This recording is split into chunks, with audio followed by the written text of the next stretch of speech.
আনারস নামটা শুনলে মনে হয় রসবিহীন কোনো একটা ফল। আসলে কি তাই? আসলে আনারস হলো অনেক অনেক রসালো একটা ফল। গ্রীষ্ম মৌসুমের এই ফলটা খেতে কিন্তু অনেক মজাদার। আসসালামু আলাইকুম ভিউয়ার্স, আপনারা সবাই কেমন আছেন? আলহামদুলিল্লাহ, আমি ভালো আছি। সেদিন বড় ছেলেটার জ্বর ছিল, তাই একটি আনারস কিনতে গিয়েছিলাম। তো আনারসটা ঠিকই কিনেছিলাম না, সেদিন দুটো আনারস কিনেছিলাম।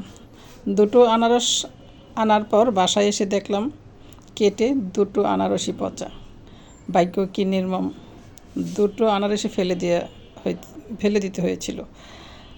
তারপর দিন আবার গেলাম আনারস কিনতে, কারণ আনারসটা আমারও খুব পছন্দ। আর এই সিজনে ঘরে ঘরে সবারই জ্বর, সর্দি, কাশি হচ্ছে, যার জন্য সবাই বলে আনারসটা খুব উপকারী একটি ফল, আর সেই জন্যই আনারস কেনা। তারপরে এই আনারসটা একটাই কিনেছিলাম, যেহেতু আগে দিন খুব একটা সুবিধা করতে পারিনি, তাই একটা আনারস নিয়ে চলে আসলাম। এই আনারসটা কিন্তু বেশ ভালো, দেখুন রঙটা কত সুন্দর, আর এটার ভেতরটা একদম খুবই সুন্দর। দেখবেন কাটার পর ভেতরটা খুব ফ্রেশ একটা আনারস। আর আনারস সিজনে আনারস একটি সবাই কিন্তু খেতে পারে, যারা পছন্দ করেন তারা অবশ্যই বেশি বেশি খান। আর এই সিজনটাতে অনেক বাজারে আনারস আসছে, দেখুন কত রসালো আর কত ফ্রেশ আনারসটা। তো এই আনারসটা কেটে আমি স্লাইস করে নিয়েছি, তার মধ্যে একটু চিলি ফ্লেক্স দিয়ে দিলাম, তার সাথে দেবে একটু সাধারণ লবণ।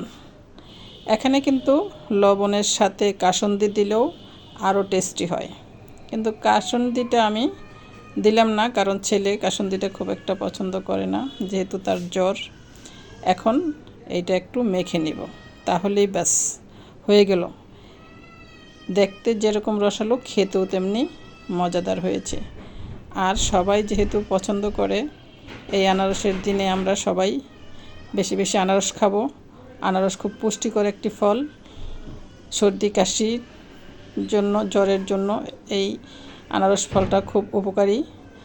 আর সকালে খালি পেটে খেলে মুরব্বিরা বলতেন এটা নাকি খুব কৃমিনাশক হিসেবেও কাজ করে। তো যারা যারা পছন্দ করেন অবশ্যই আনারস খাবেন। আমি সবার জন্য আনারস কেটে প্রসেস করে দিলাম। তো সবাই ভালো থাকবেন, আমার জন্য দোয়া করবেন, আমার ভিডিওটি লাইক, কমেন্ট, শেয়ার করে দিবেন।